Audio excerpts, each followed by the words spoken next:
Counseling multiracial individuals. What therapists need to know about the American multicultural identity. My name is Kamaya Linton.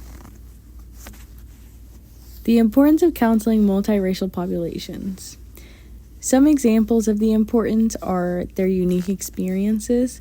There are unique stressors related to having multiple racial and ethnic identities compared to people with monoracial and ethnic identities. Population increase. There's been a 276% increase in population between the years of 2010 and 2020. The original baby boom occurred in 1967 with the passing of laws allowing race mixing. The last thing is there's little training for mental health professionals. Therapists rarely are trained in how to help the struggle of having a multiracial identity. The essential elements of counseling multiracial individuals. The textbook listed 10 important things to keep in mind whenever you are counseling a multiracial individual. Be aware of any biases and stereotypes you hold, because these can be extremely dangerous whenever it comes to the working relationship between a therapist and a client. Number 2, do not assume anyone's racial identity. 3, identify the strengths of a multiracial identity, not just the struggles. 4, highlight the idea that we are free to choose our identity and they can be fluid. Multiracial people choose to identify as a variety of different things. Some of them relate more to one race than the other, and their choice to identify that way is completely valid. Next, be open to exploring racism and related issues. Family counseling can be beneficial, especially when working with children.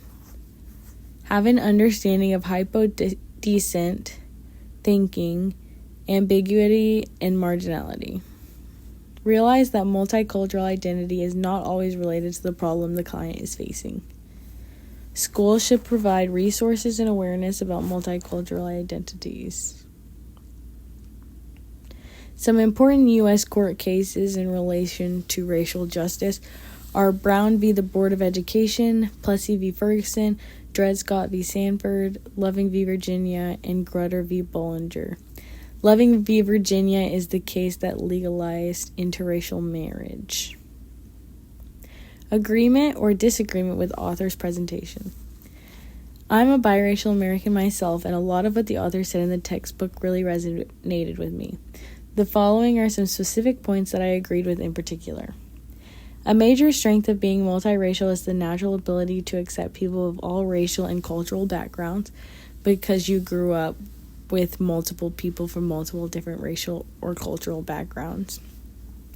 Another example of a strength that multiracial people have reported is community from different cultures and the ability to travel. Sometimes this is not the case for every multiracial person, but sometimes it is.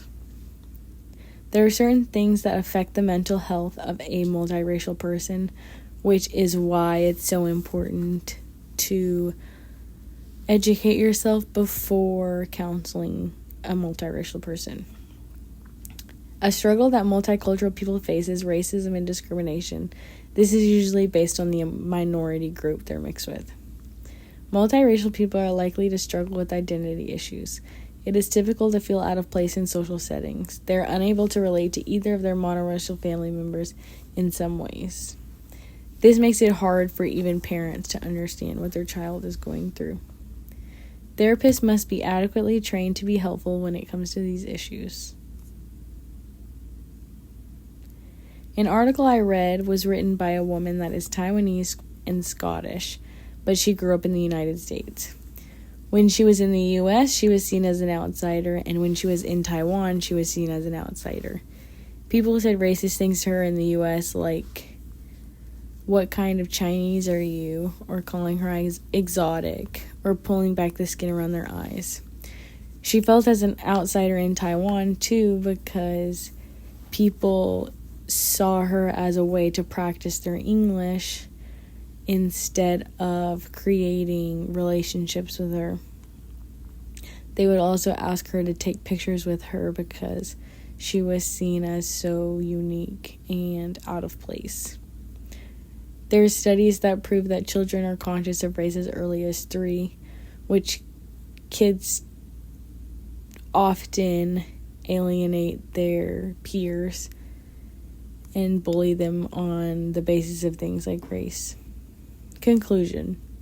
Training for therapists rarely includes counseling multicultural individuals.